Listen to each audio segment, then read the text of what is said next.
रंगाबाद जिला है अमेठी।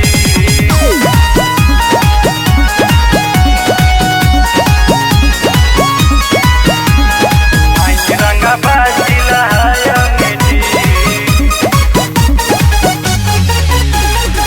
चलेलू रोडवा पर चाल मत वाली, मारेलू जान हो लगा के ओठलाली।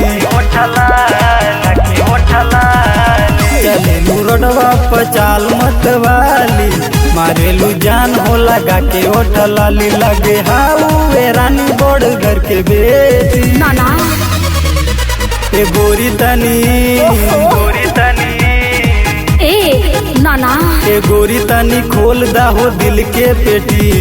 हाई रंगाबाद जिला है अमेठी। ए गोरी तनी खोल दा हो दिल के पेटी। हाई रंगाबाद जिला है अमेठी। ए गोरी तनी खोल दा हो दिल के पेटी। हाई रंगाबाद जिला है अमेठी।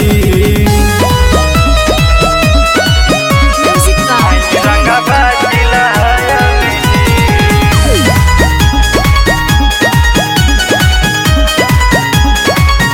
रंगाबाद जिला है अमेठी। आया दो राजी यहाँ केहू नहीं बोली, नमरी देखाई के खोल दी है चोली। गजब के माल बाटे अजबे हो चाल बाटे, लइकन का छोड़ा गोरी बड़ो कुर्बान बाटे। आया दो राजी यहाँ केहू नहीं बोली, नमरी देखाई के खोल दी है चोली। बात सुना रानी जानी झाड़ा अंग्रेजी। ए गोरी तनी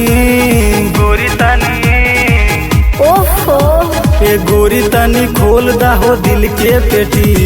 हाई रंगाबाद जिला है अमेठी। ए गोरी तनी खोल दा हो दिल के पेटी। हाई रंगाबाद जिला है अमेठी। ए गोरी तनी खोल दा हो दिल के पेटी। हाई रंगाबाद जिला है अमेठी। रंगाबाद जिला है अमेठी।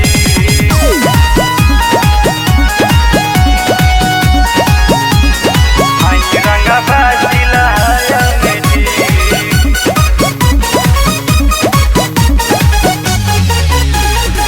काटे बहुमर जनी चाला इठ के, लइका निहार पुलिया प बैठ के। जब जब कमर हिले गाँव जेठौना हिले, जालू रोज गौरीगंज हो यार से तू अपना मिले।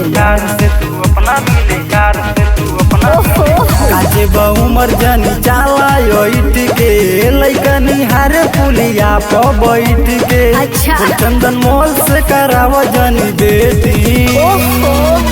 ए गोरी तनी ओ माय गॉड ए गोरी तनी खोल दा हो दिल के पेटी। ओहो। हाई रंगाबाद जिला है अमेठी। ए गोरी तनी खोल दा हो दिल के पेटी। हाई रंगाबाद जिला है अमेठी। ए गोरी तनी खोल दा हो दिल के पेटी। हाई रंगाबाद जिला है अमेठी। चलेलू रोडवा पर चाल मत वाली, मारेलू जान हो लगा के ओठलाली।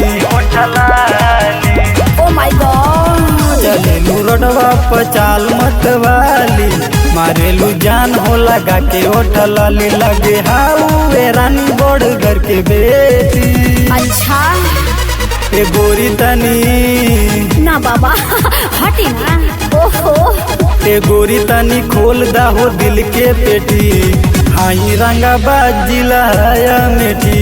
ए गोरी तनी खोल दा हो दिल के पेटी। हाई रंगाबाद जिला है अमेठी। ए गोरी तनी खोल दा हो दिल के पेटी। हाई रंगाबाद जिला है अमेठी।